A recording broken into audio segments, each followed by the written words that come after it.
At Arizona State University, we've made online education better, smarter, and more personalized so you can go further in your aspiring field. I decided to pursue medicine once I realized that ASU did have the online program for biological sciences. You're still required to learn the same curriculum. You're still being tested on the same content that anyone would be tested on in person. The comprehensiveness of the program prepared me so well for medical school. Explore over 300 programs at asuonline.asu.edu. Hola ciudad, ¿cómo están? Qué bueno volvernos a encontrar. Debo decirles que preparar estos episodios para mí realmente es muy especial porque muchas veces mientras estoy caminando o estoy en el carro manejando, me vienen un montón de ideas o simplemente estoy escuchando a algún speaker o alguna persona que simplemente tiene algo interesante que decir. Y digo, me gustaría hablar de esto que me parece súper interesante. Y bueno, este tema en específico nació hace muchos años, cuando me acuerdo yo estaba en clase de literatura que tenía una profesora a la cual fue bien desafiante y también me enseñó algo. O sea, me enseñó a entender que en todo momento de la vida uno tiene que aprender a ser su mejor compañía y no abandonarse. Entonces, ¿qué pasaba? Que por ejemplo, en esta clase de literatura era una profesora de las de la vieja escuela, que tenía esta filosofía de que la letra con sangre entra.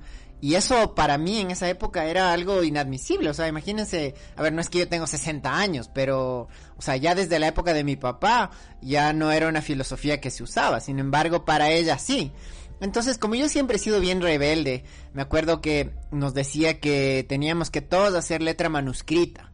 Y eso a mí ya me voló la cabeza. Entonces yo dije, no, ¿cómo voy a hacer letra manuscrita? Y dije, no, y punto. O sea, como buen Tauro, pues me puse así súper obstinado y dije, lo siento, pero a mí nadie me va a obligar a hacer esta letra. Incluso me acuerdo que fue mi papá al colegio a hablar con la profesora y bueno, o sea, técnicamente no podía obligarnos a cambiar la letra, pero como yo fui el único que me rebelé, entonces yo tenía que hacer letra imprenta. Entonces me dijo, bueno, va a ser esta letra imprenta, pero bien hecha. Y dije, ya, ok, bueno, eso tiene sentido porque, o sea, hay gente que escribe como que fuera egipcio antiguo y hay que contratar un antropólogo, no, perdón, no es antropólogo, un arqueólogo para que descifre eso.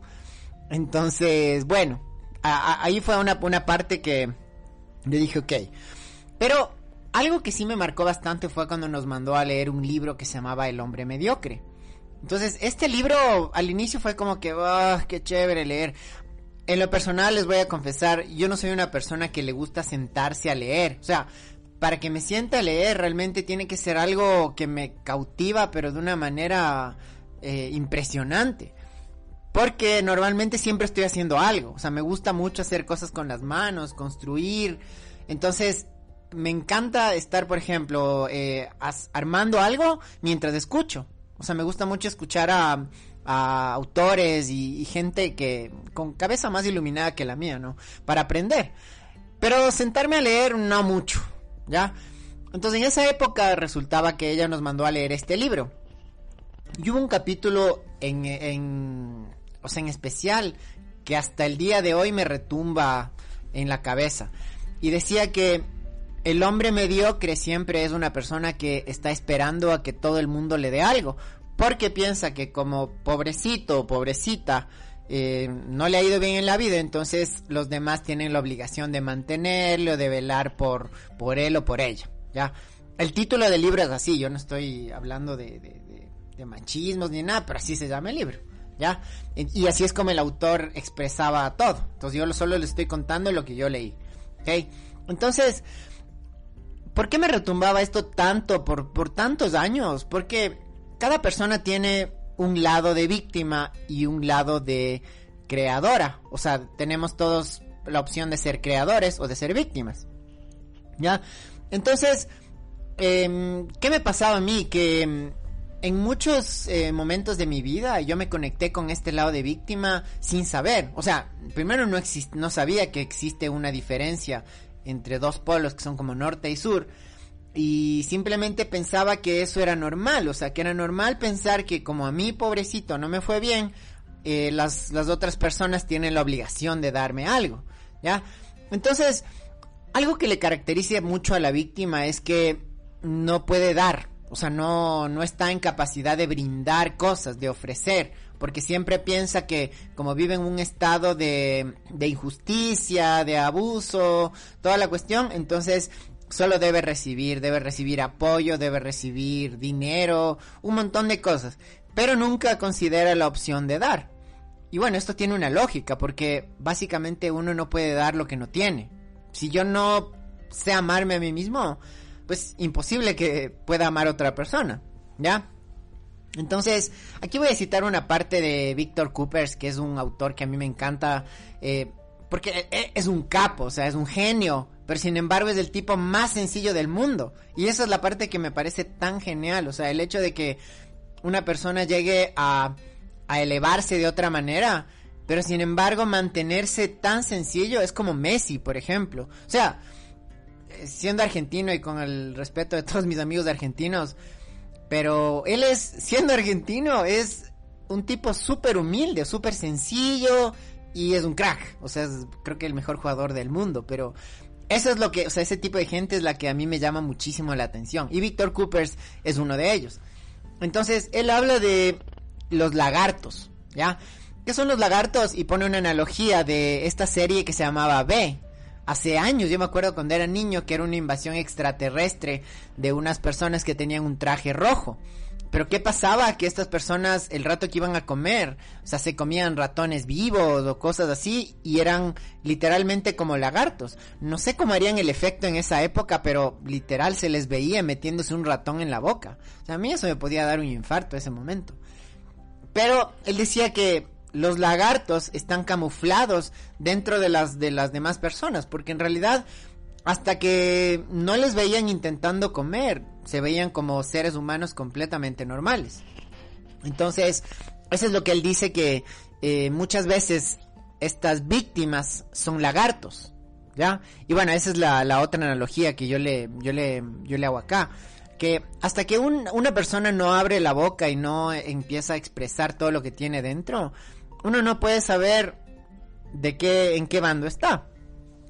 Por otro lado, nosotros somos de energía, independientemente de la cultura, de la creencia religiosa que cada persona tenga. Esto no es algo que yo me inventé, pero la energía es real, o sea, es algo lo que mueve al mundo, o sea, es la energía que tiene el sol, la energía que tiene el agua, el viento, o sea, es algo real, que no es una invención. Entonces, cada persona vibra de acuerdo a una cierta energía. Entonces dice que las vibraciones similares siempre se atraen entre sí. Y eso es muy sencillo de comprobar. Ustedes miren a su alrededor, a sus personas más cercanas.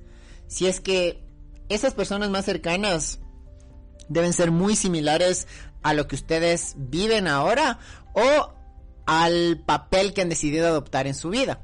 Es decir, que si ustedes viven como si fueran víctimas, pues las personas a su alrededor también van a ser víctimas. Y va a ser este círculo del sufrimiento al que yo le puse un eslogan que dice: juntos sufrimos más y mejor. Ya, eso me acabo de inventar, pero existen estos grupos en los que realmente las personas se sientan a quejarse el uno, pero ay, es que ni sabes lo que me pasó, uy, yo mejor ni te cuento, porque si no, o sea, se arma una novela, pero de esas al muy estilo de Verónica Castro en los 90s, y chuta, ya cuando uno se pone a escuchar eso, dice, no, yo creo que, digo, señor, mejor ya llévame, porque prefiero, no sé, pues ya no estar en este mundo antes que seguir escuchando tanto sufrimiento. Entonces, es muy fácil de comprobar lo que les digo. Las vibraciones similares se atraen. Igualmente, si ustedes se dan cuenta que las personas a su alrededor son el estatus, o sea, el modelo a seguir. O sea, yo veo a estas personas y digo, wow, yo quiero llegar a esto. O sea, quiero que las personas me vean quizás y me puedan admirar como yo le estoy admirando a ella. Claro que eso viene un poco del ego, del querer ser importante, pero sí me hago entender la analogía, ¿cierto? Entonces, quejarse es súper fácil, ser idiota obviamente súper fácil, Y hay algunas personas a las que les sale súper bien además, o sea que tienen lo que Víctor Coopers dice, se llaman caras difíciles. O sea, estas personas que uno les ve y dije, uy, ya dice, no, mejor, o no le digo nada, o mejor no me meto aquí, porque si no, chuta, qué miedo, ¿ya? Entonces, ¿cuál es la diferencia con los creadores? Los creadores simplemente son personas que aprenden a despojarse de su escasez. ¿Y cómo hacen eso? Pues aprendiendo a abrazar a su abundancia. La mejor forma de aprender a hacer eso es dar y servir, ¿ya? No se trata de que los creadores tienen que ser personas con muchísimo dinero, porque de hecho existen personas que tienen una cuenta súper abultada, pero el rato que alguien les topa $1, realmente sienten como si les estuvieran arrancando las uñas una por una. Entonces, los creadores son personas que tienen un propósito de vida. O sea, ya pasaron por esto de no saber hacia dónde van, qué es lo que tienen que hacer. Ya pasaron por esa incertidumbre de estar en un desierto y de pronto encontraron el camino que se empezó a dibujar de a poco y ya saben hacia dónde van. O sea, no están simplemente deambulando por el mundo pensando que lo mejor que pueden llegar a hacer es hacer plata o, no sé, tener un trabajo, comprar pan y leche y ya está. Entonces, son cosas que la gente, o sea, quienes son creadores, pues no saben de huir, por ejemplo, no saben de renunciar, no saben de dejar las cosas a medias, les encanta terminar siempre las cosas. Y lo más importante es que cualquier cosa que hacen, siempre hacen por amor.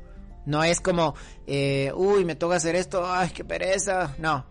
Normalmente la gente, o sea, los creadores son personas que logran transformar una situación muy compleja o una situación adversa en una oportunidad. Como por ejemplo, acá en Ecuador hace un poquito más de un año por ahí, la gasolina empezó a subir un montón. Entonces yo escuchaba que personas decían, no, pero es que la gasolina y que todo. O sea, sí, subió y obviamente ahora andar en carro es mucho más costoso. Sin embargo, yo en mi limitada inteligencia dije, a ver, ¿qué es lo que yo, Ramiro, puedo hacer al día de hoy para que cambie el precio de la gasolina? ¿Puedo irme al Banco Mundial, poner una bomba para que baje el precio del petróleo? No. ¿Puedo ir a lanzar una bomba en el Palacio del Gobierno? No puedo. Bueno, técnicamente puedo, pero obviamente no lo voy a hacer. Entonces, ¿qué es lo que yo puedo hacer? Puedo sentarme a sufrir con todo el mundo sin tener una solución a lo que está pasando, o puedo ponerme a pensar en una nueva forma de producir para poder compensar eso que quizás me esté faltando. Y les voy a contar una anécdota súper rápida. Hace varios años yo fui profesor en 3 universidades, y en una de ellas, en esa época, antes de ser en las otras 2, primero fui en una. Entonces me depositaron mis honorarios. ¿Qué pasó? Que yo me acuerdo que era una clase de fotografía. Yo daba todo lo que tenía que ver con fotografía publicitaria, diseño o sea, algunos programas digitales de diseño. Y especialmente para la fotografía, porque es algo que a mí me apasiona muchísimo. Yo llevaba mis propios equipos, llevaba cámaras, lentes, flashes, pedestales, todo llevaba, porque quería que los estudiantes aprendan algo que realmente les sirva, porque el estudio de la universidad tenía 3 luces que no servían para nada. Entonces yo llevaba todo esto. ¿Qué pasó? Que un día fui al cajero de la universidad para ver si ya me habían depositado mis honorarios. Cuando pongo consultar saldo, ok, y me sale el papelito, y en el papelito yo veo y digo, a ver, estoy viendo mal. Regreso a ver, y ¿saben cuál es la cantidad que me habían depositado? $15, no 150 ni 1500, 15. Porque en esa época mi carga horaria dependía de que una persona diga, le doy a este profesor o le doy al otro. Entonces, si por alguna razón se cerraba un curso, básicamente ese mes yo no cobraba. Y pasó ese mes. O sea, no sé cómo se hicieron los cálculos, no es que me estafaron, o sea, era lo correcto. Pero obviamente yo en mi mente nunca calculé que me depositen $15. Entonces, prácticamente ahí se me acabó el mundo. Y yo dije, no puede ser. Y obviamente mandé a saludar a la familia de un montón de gente ahí de la universidad, de los que pagaban, de los que no, o sea, no se imaginan, mandé saludos cálidos a todo el mundo, ¿ya? Y ¿qué solucionó eso? Pues absolutamente nada. Con esos $15 yo no lograba pagar pero ni el 5% de las cuentas mensuales, pero o sea, nada. Entonces obviamente ese momento me abracé a mi lado de víctima y dije, no, estos infelices, encima de que yo pongo mis equipos, de que arriesgo a que se dañen y me hacen esto. Y bueno, es lo que Víctor Coopers llama el derecho al desahogo racional. O sea, tengo derecho a mandar a la gente a la quinta porra durante un momento, pero luego de eso tengo que acabar. No puedo pasarme la vida entera despotricando contra todo el mundo por lo malos que han sido, o por lo pobrecito que soy yo y cómo se abusan de mí. Eso es ser una víctima. Entonces, ¿qué hice en ese momento? Dije, ok, a ver, para pagar el arriendo no voy a decirle a la persona, sí, sabe que esto pasó, porque la persona me va a decir, uy, qué pena, pero no es mi problema. Entonces dije, ok, voy a ponerme a pensar en una opción sobre cómo puedo producir más. Y en ese momento me puse a promocionar books de fotografía y algunas cosas. El punto es que al final sí logré cubrir mis cuentas, ¿ya? O sea, quizás me demoré un poquito más, pero sí lo logré. Entonces, a eso me refiero cuando uno podría decidir prácticamente ser una víctima constante y sentarse a llorar por la mala suerte que le ha tocado, o simplemente cambiar su historia. Eso es lo que hacen los creadores. Y les voy a contar rapidito igual una historia de una creadora, que es una persona muy especial para mí, que es como que fuera mi segunda mamá. Y me acuerdo que ella me decía una vez, había días en los que yo tenía $1 en el bolsillo. Y ese día, ¿saben qué hacía? Se iba a una iglesia en una ciudad aquí en Ecuador, y se ponía a ayudar a cocinar en esta iglesia para las personas de la calle. Entonces, o sea, la gente de esta iglesia lo que hacía es simplemente brindarle un plato de comida a las personas que no tenían. Y ella se iba de voluntaria, sin cobrar un centavo, a ayudar a cocinar, porque es una genia en la cocina. Entonces yo decía, wow, por eso es que a ella nunca le falta nada. O sea, no es que tenga una cuenta con miles de millones de dólares, pero tiene un corazón con una cantidad superior a cualquier fortuna. Entonces yo conozco mucha gente así, o sea, mucha gente que está muy dispuesta a entregar, o sea, que no dice, ay, no, ¿qué me va a pedir ahora? Sino que dice, listo, ¿qué más necesito? ¿Qué más puedo hacer? ¿Qué es lo que está en mis manos para poder ayudarte? Entonces, esa es la gente que sin necesidad de poseer una fortuna en el banco, llega a tener una fortuna tan grande en el alma que, o sea, realmente inspiran. O sea, son lo que yo llamo una heroína anónima. El mismo caso de mi mamá, por ejemplo, que durante tantos años yo le vi trabajar y trabajar y trabajar. Y, o sea, es algo que a mí me heredó, que es el no aprender a rendirse nunca. Es siempre, o sea, siempre hay una opción. Siempre se puede encontrar una solución a las cosas, por muy complejas que sean. Y no dejar a medias. Eso es algo que realmente yo creo que tengo mucha suerte de haberme topado en esta vida con personas así. Así que simplemente eso, quiero dejarles ese mensaje. Cada uno decide en qué bando quiere vivir.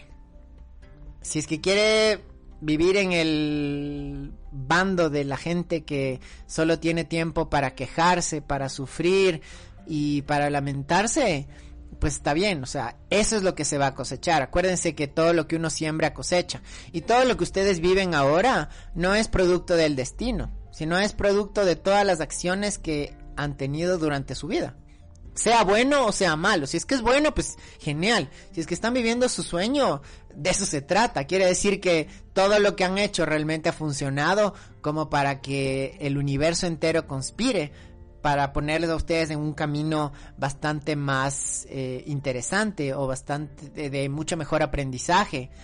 Entonces, eso es lo que cuenta. Igualmente, si están en una situación de sufrimiento donde pues no saben a dónde ir, no saben para qué rumbo tomar, su vida no tiene propósito, pues también es parte de las decisiones que han tomado en su vida. Entonces, Primer paso, entender que siempre tengo la opción de escoger. Siempre, siempre, siempre, siempre. Entiendan que nadie les hace nada. No es que, uy, esta persona cómo me grita. No, no es que me grita, la persona grita. Simplemente yo decido tomarme esos gritos súper personales y dejar que eso me haga sufrir. Entonces me vuelvo una víctima, ¿ya? Entonces piensen siempre en de qué lado quieren estar. Y más que nada, la mejor forma de comprobar qué es lo que han cosechado en su vida es mirar a su alrededor. No me refiero a lo material, sino a la gente que les rodea, a las oportunidades que tienen. Y cuando ustedes se miren al espejo, así tengan un ojo más grande que el otro, una oreja distinta o pecas o lo que sea, o no sean la persona más guapa del mundo, digan, wow, o sea, me encanta lo que estoy viendo en el espejo y cada vez que me río de mí mismo, o sea, me río del poder estar vivo. No es un reírme de burlarme, sino de darme cuenta de la maravillosa oportunidad que tengo al poder respirar, al poder levantarme, al poder abrir los ojos y ver los colores, poder escuchar. Entonces, el momento que se miren al espejo y digan, wow, o sea, realmente no me cambiaría nada, pero no siento que tenga que ponerme, machacarme en el gimnasio 45 horas a la semana para que la gente me acepte. Simplemente, pues, soy yo. Trato de no hacer daño a nadie, al menos voluntario. Y ya, las personas que están al lado mío son las personas que quieren compartir. Así que eso. Les dejo con este mensaje y les espero en el siguiente episodio. Que, bueno, ya van a ver. Estoy tratando de hacer un poco más de entrevistas y cosas interesantes para ustedes. Así que piensen de qué lado quieren estar y pues me cuentan en los comentarios y en los mensajes. Les mando un gran abrazo y que estén muy bien. Y recuerden que la primera obligación de todo ser humano es ser feliz, como decía el gran Mario Moreno Cantinflas. Un abrazo grande. Chao, ciudad.